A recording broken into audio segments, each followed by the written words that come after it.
All right, so joining our podcast today is Stefan Kiefer, Senior Customer Success Director at SoSafe. So great having you on today.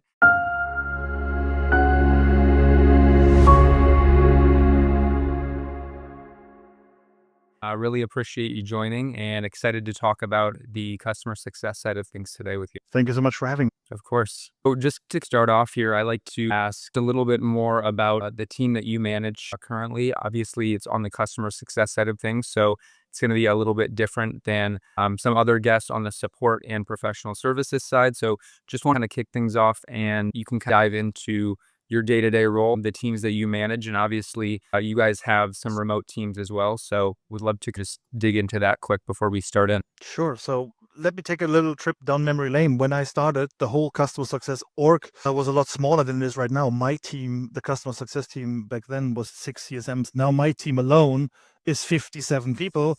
Plus we have a support team. Plus we have professional services, and nowadays also a tech touch customer success team, the customer programs. That's how we call it. So there was a lot of evolution already, but my team is mainly focused on direct customer interaction post sales. So not onboarding anymore, but main commercial aspects of customer success management, retention, expansion of customer contracts. All of that kind of work is very much account managerial. That's one of the two big streams I see with generally customer success or customer experience management, is this commercial side that is going into much more account managerial. Yeah, that's very interesting. So I know that you just mentioned the kind of evolution and scaling of everything, especially with onboarding, and then now it's over on the retention side. How did things change when you first started? Obviously, maybe they started on the onboarding side, and that was most important. How has things shifted over to the retention side now? And can you describe that a little bit?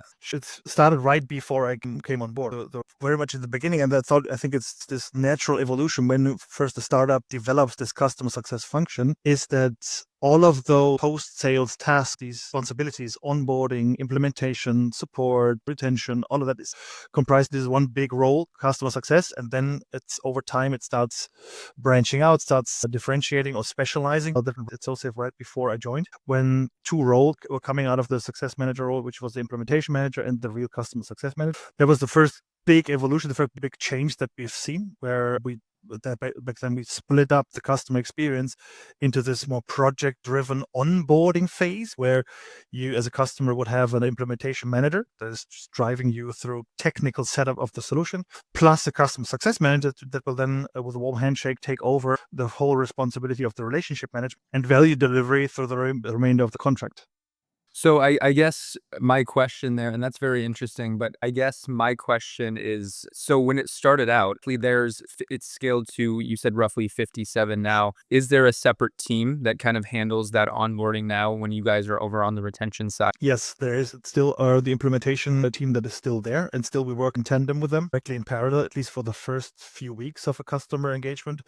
Talking about enterprise customers, they're always on. There's a technical account manager role right now that is doing this always on onboarding. If, for example, we expand a customer into a new product, they will onboard them on the new product as well. For customer success, there are some onboarding aspects still whenever a customer is running through a contact period. And if I need to highlight a little bit more about what SoSafe does, but there's this recurring onboarding of some aspects of the system, of the product, that is still run by customer success managers, not the implementation managers. But the real technical, tough, first technical onboarding is being done by implementation management or technical account managers.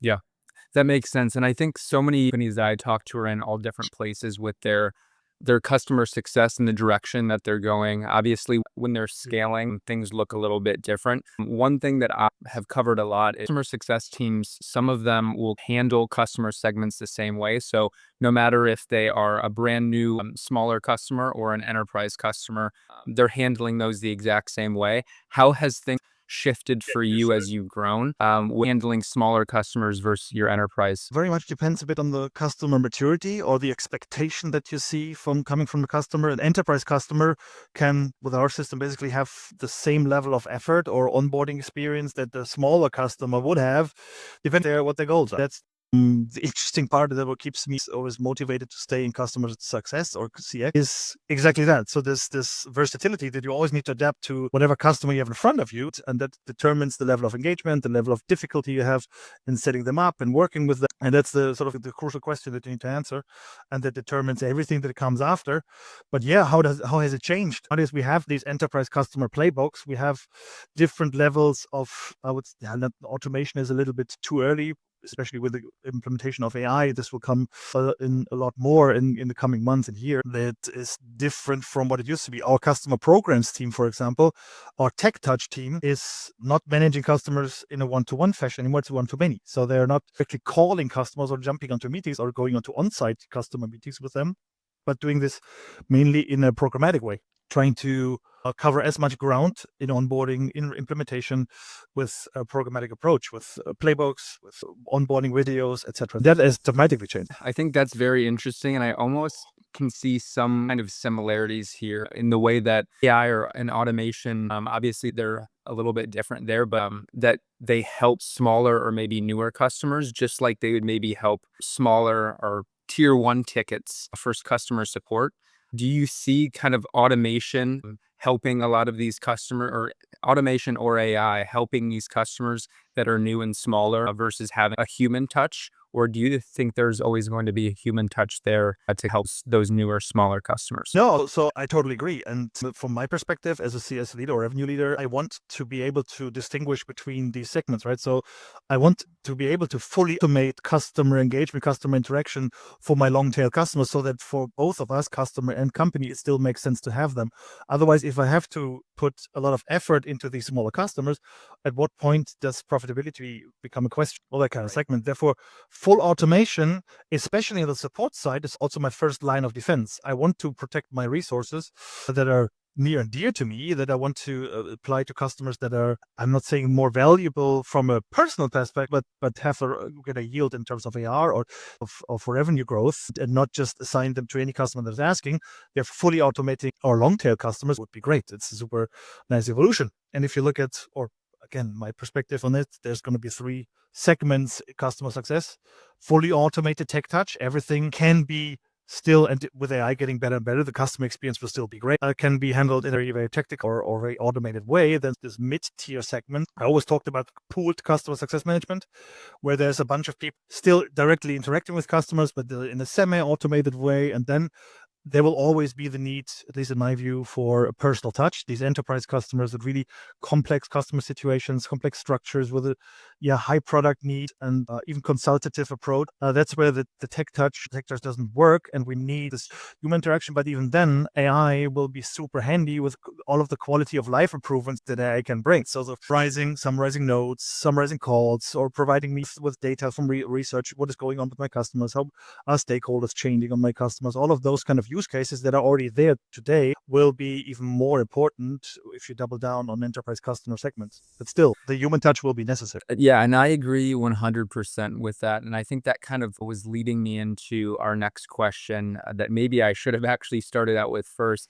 But it was, how has the customer experience landscape evolved in 2025? And obviously kind of touched on a few things with AI and automation already. So I guess if you want to take it there and expand on it, or if you want to move this in a completely different direction, curious how you think as a leader it has evolved just in the past year or two. In the past year or two, to look back even further, the first customer success tool I ever was exposed to was Gainsight. That was in 2016. Now I have the choice, right? So there's so many tools on the market, real dedicated customer success tools sitting on top of your CRM like sales. Plus, now you have a variety of AI applications, AI systems that are coming to the market, and I like engaging with them because I'm being approached like every other week. So there's this new, I don't know, call agent, or this new AI agent that you should try, and all these new tools that are coming on the market. It has evolved a lot, and everybody is working on AI now and providing you with some capabilities in AI. It's become super complex to see through all of this, and it's, for me, you had some like a second job, but I'm curious about it. I'm curious how AI and also these developments can help. Also, how these tools that are there in place already we are involving in the future, right? So what is Salesforce doing in terms of AI? We are using Atlassian. Atlassian is coming up with their own system. We just migrated to a Google environment. So Gemini is there that is helping me in a customer success perspective and trying to make sense of all of it. And how do I apply all of these tools to my organization so that my product experience is becoming better for my customers? That's what really has changed has picked up pace a lot in the last 2 or 3 years, ever since ChatGPT came to the market. For sure. And I think, like, obviously back in March of this year, our company Zeit actually went to the Zendesk conference, and it was crazy because the whole conference was the overarching message was how AI is going to shape experience in the next 5-10 years. I was just curious how you were talking and wanted to bridge the gap here with, like, how do you cut through the noise of so many new products that are being released? I know that you mentioned there's something new every week. How do you sift through, like, the noise or the garbage of those products to figure out what's going to be most relevant for your team? It's a good question. In the end, I would always go back to my basics. So always trying to go back to what was my product's desired outcome and how can my team support this experience? Plus then how does AI help make my people's job easier and make them more efficient? And that's where I first always would look at. You have all these systems in place, right? So as I said, we use Google, we have Slack now, we have Atlassian. What kind of capabilities do they already provide? What kind of use cases can they already cover with what they provide? And are there any significant gaps that I can go and actively research afterwards? And there's tools out there for almost anything that you can think of. First thing we looked at, naturally or not, was Microsoft Copilot back when we were still a Microsoft environment, which we currently are not anymore. But now, if I look at our tech stack, how many people are already actively using the Slack AI version or Gemini to enhance or improve their day-to-day work experience? But then again, so looking back at what kind of experience, desired outcome would you want to have from your product, and how does the application of AI help with that? And what kind of automation capabilities do you have? And how can you apply it? For us in Germany, there's another aspect, that GDPR compliance and making sure that none of the data is actually leaving Europe or Germany for that matter, because we have some very sensitive customers that really deeply care about the control over their data and that is actually nothing is moving, especially over the pond. That's another aspect. So that's something that I actually deal with quite a bit here, the GDPR side and navigating customers overseas.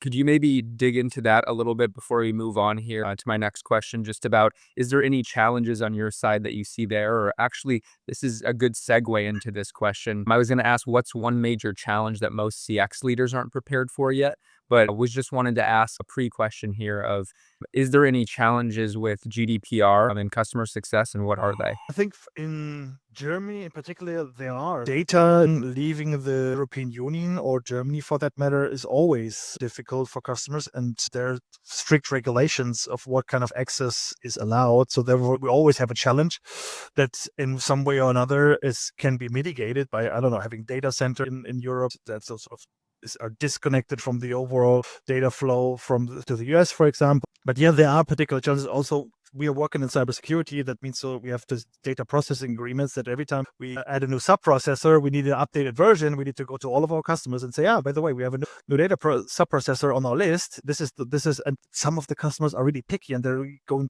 deep into what kind of data is flowing where to make sure there's no compliance breach with GDPR, because the fines are really hefty. If you look into the news of Google or Facebook, all of them have been fined already. No customer really wants. I feel like that's very interesting. I know that things do work a little bit differently with GDPR, and it's kind of interesting to hear that perspective because I know that a lot of people over here in the US kind of deal with that a lot and obviously follow GDPR within their product. But it's nice to actually hear how things are working over there to follow and be compliant with that. As a consumer, I love it. I love the GDPR as a consumer. It helps me protect my own data. But as a revenue leader, also working for a tech company, it sometimes gives me headache because I have to come up with creative solutions or figure out how can we reroute data, how can we make sure we work with vendors that are actually compliant with the GDPR, that have a having data set only in Germany, only in the EU, and it's not always easy. Yeah, that definitely makes sense. Just to switch gears here a little bit, I know that we were on the GDPR topic. Wanted to ask for my next question, what is one major challenge that you've seen CX leaders might not be prepared for yet, just in the current landscape in the past year or two here? We touched upon it already, right? So making sense of all the new tools that are coming to the market, making sure that whatever is applied at your product, at your company, still makes sense and doesn't take away from the customer experience, but improves it, enhances it in some way, and makes your people's life easier with breaking the gears. And overall, sort of this puts CX itself as a dedicated function, dedicated role into question, at least a little bit in my view, because in the customer success, customer experience, where does it stop? How do you define it moving forward? If you can automate so much of what some of your teams might be doing, how do you redefine yourself? What is the purpose? What is the goal of your organization, of your role in the future? How do you define that for your particular company? That's a major challenge. It's also something, I mean, when I started, there was no customer success manager in Germany. I was an account manager, but doing the job of a CX manager or customer success manager already. But the role didn't exist. That's super interesting because I feel like, do you think things have changed where like an account manager has almost grown into what a customer success manager is today? Or how do you think they're different? Because I know that some smaller organizations, those go hand in hand almost. It's like you have to be an account manager, also the customer success manager, and also maybe something else. What do you think the differences are? And do you think it's grown in and evolved to that role just in the past 5-10 years here? The question is, do they have to be differences even? Can it be one or the other, or can it be the same? Because in the end, what is it that I really care about as a customer success manager? In the essence, the customer success management, it's an outcome, right? So I want my customers to be successful. How can I do this? And there's different functionalities, different things I can do. And account management is an important skill, right? The role itself, I don't see it necessarily being called customer success manager. It can be account manager. It's just a question of what kind of target, what kind of incentives, what kind of goals you put into that role. What is the emphasis on you? And for me, there's like these 6 different angles of customer engagement. If it's onboarding, if it's implementation, consulting, support, you have all of this sort of commercial driven activities, retention, expansion. And it always depends on what is your emphasis, right? So then how you're going to call it doesn't really matter. Customer also doesn't care.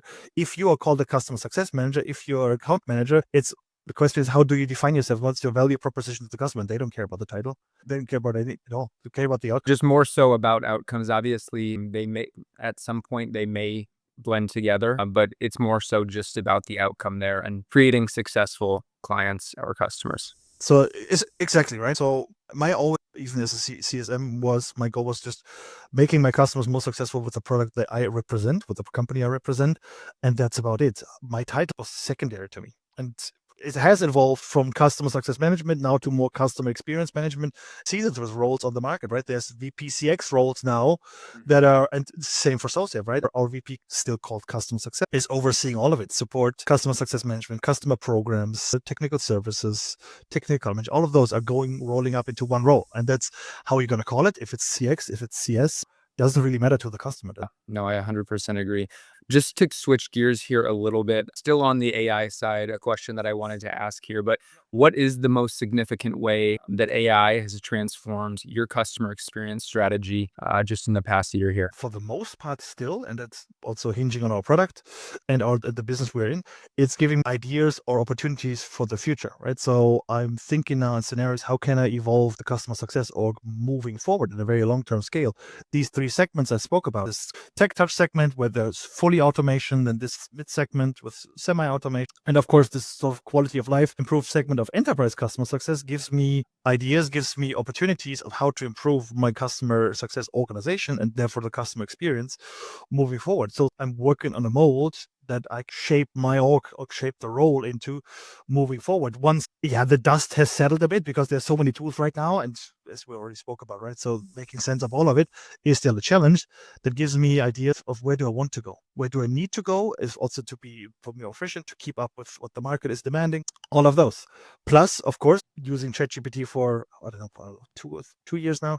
This quality of life improvements that you gradually have over time. Whenever there's a new release of tools you already have access to, there's always a little little improvement for your day to day. That's something that is super impactful.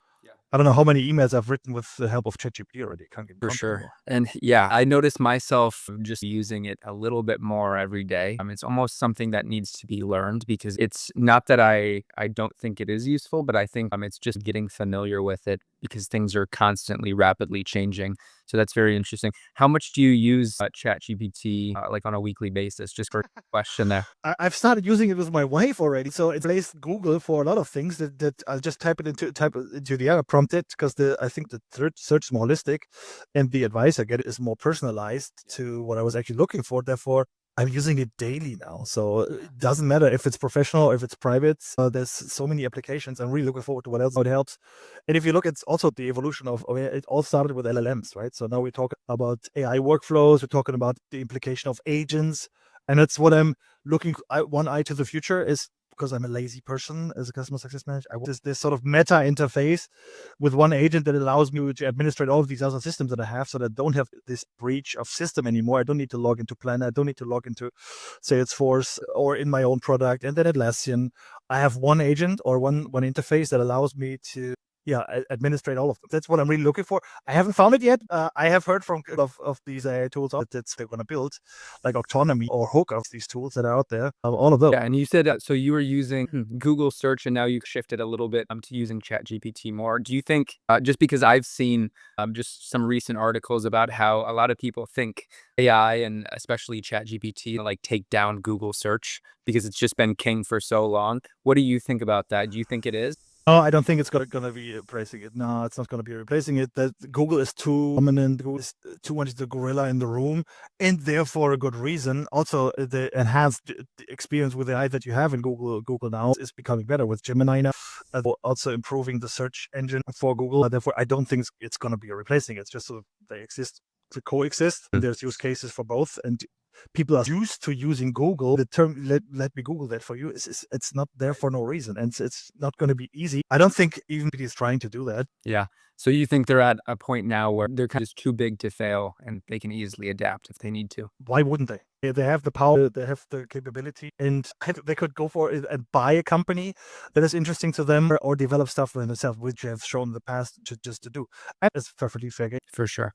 Yeah, super interesting. I wanted to cover just a couple more questions here before we go. Obviously, we've been talking about AI and we moved in that direction. So, how do you guys avoid the hype trap of AI while still staying competitive with innovation? We touched upon it briefly already, right? So, first of all, trying to remain calm. Yeah, as you said, there is a hype trap. Everybody is talking about AI, and it's like machine learning a couple of years back or personalization. There's always this wave of innovation, and that if you're not careful, you're swept away by. And first of all, stay calm. And then again, so look at how can AI make your life better, make your life easier for your team, for your product, for your customers, and then go back from that and try to actively research what kind of use cases there are. Of course, you have to stay close to the market also to just don't miss innovation, miss use case, miss stuff that is happening. But also don't just rush into applying any kind of system just because it's there. Always try to think how does whatever system you bring enhance your customer's experience. Otherwise,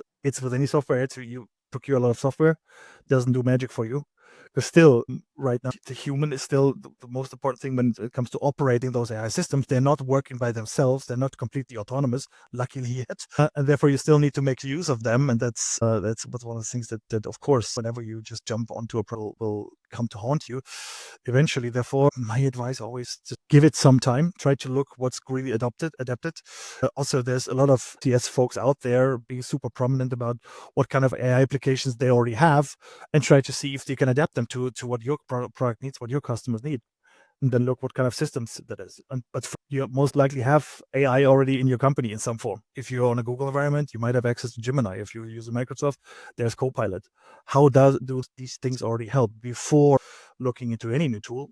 And if you have a real gap, there's great tools out there like Zeit, like Hook. And I guess along the lines of just like that hype trap topic, something that I'm very curious about is obviously there's the product side and then there is the tools that you're using. So your own product and the tools that you're using. Do you think that every company needs to adopt and implement AI into their product? Or I know that I see a lot of companies maybe just disguising AI as like automation or something like that. What's your thoughts on that? Does every company have to incorporate AI into their products? That's a question I've never even thought about, but interesting one. I think in some form or another, you can't avoid it because the sort of the efficiency aspect and the speed gains that you have in product development, would put you at a disadvantage if you would. It's just how does it really make your product development, your product experience better if you do? And theoretically, yes, I would say so. I couldn't think of an example right now where I said no. Of course, definitely not. That makes sense. Yeah, I was just curious there because I know that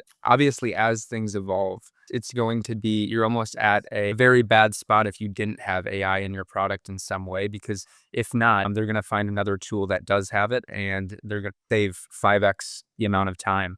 So I was just curious there because a lot of people that I've been seeing have with their product tried to add things, or maybe they haven't even built something new, but they're just adding the AI title onto it to make it seem much more interesting or to increase the demand there just with the. For sure, there's examples and you can look them up. But that has always been the case. Like with machine learning or personalization, everybody was putting these tags onto their products just because they were part of that hype. And if you don't, you're lagging behind. But the real power of AI, I think, if you're not looking at it, you bet your customers are, and that's what you just said, right? It might be this distinguishing factor between you and one of your competitors. But how does it enhance really the customer experience? That's what it comes down to. Just putting AI in there for the sake of having it. I think it's good in the beginning when everybody is super hyped about AI, but when it comes down to what is the real impact, what is the use case, and you look for quality of life improvement on your product or customer side, they might be totally different. And just putting AI on your product flag doesn't really help them. It's really, if you apply it smart, if you apply it in a clever way that really enhances your product, great. Love. But your customers will expect at some point, right? Because it's becoming more and more common to use AI. Not just you are applying AI, but also your customers do. Our customers. I totally agree. And I guess right now we're almost getting to running out of time here. So just wanted to wrap up with this last question and made sure I asked you this. But how do you ensure a customer experience organization is set up from success from the start? Yeah, this is evolutionary aspect of customer success where globally customer success or customer CX has this evolution as a whole in the market as a perspective on it, but also in a company. When you start off, the first post-sales role is going to be created and you call it customer success. You dump everything in there that needs to be done to manage, to maintain a customer. And at what point in time do you really start to think about, when do I have to specialize? When do I have to branch out to different roles? So would always recommend to go back to what is your product supposed to do for your customers? How can any role that apply post-sales can help make that kind of impact-driven engagement better?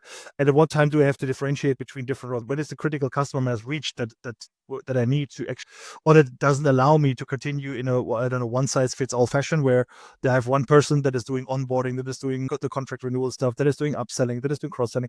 What is the time when it's too many? But then also thinking about, do I really need a very commercial customer success organization very much at the beginning? Or it's something for later? Can I, if I want to go have a lot of market adoption, where the big market share, just want to make sure that my customers are happy and maintained, I can focus heavily on the customer experience side that is dedicated to support, that is dedicated to onboarding. Don't need to go that much into cross-selling and upselling. If you want this to be a sort of revenue engine, totally different.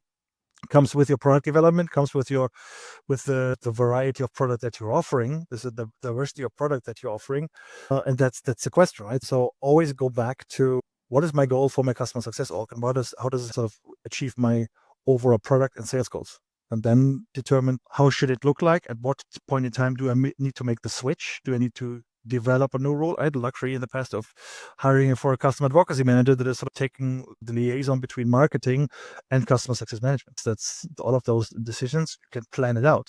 At the beginning, it might be perfectly fine just running a team or small team that is doing all of it until you reach a critical mass. I think that is all.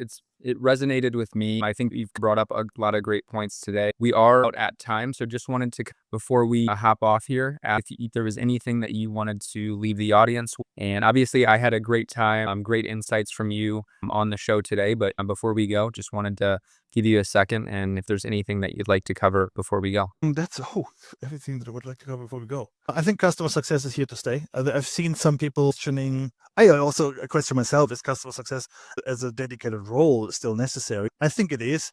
It's just the name, because you can exchange it, but the outcome or what people are doing, that's still what I care most about, and that is, I think, what's here to stay. And that's also where with AI is becoming more efficient, will become a different thing that it has been to, again, this evolution of customer success. It's always a role in flux. It's this department in flux that is changing over time, that has to reinvent itself. And that's what I love about customer success. It's never getting boring. You always have this, like a spider in the web. You have always this one thread into every different team. You know what's going on, and that's not going to change if with AI. So really looking forward to how AI improve our customer success managers' lives. For sure. Well, Stefan, appreciate having you on today. It was great having you. Hopefully we can do it again sometime soon. Thank you. Thank you so much. Have a good day.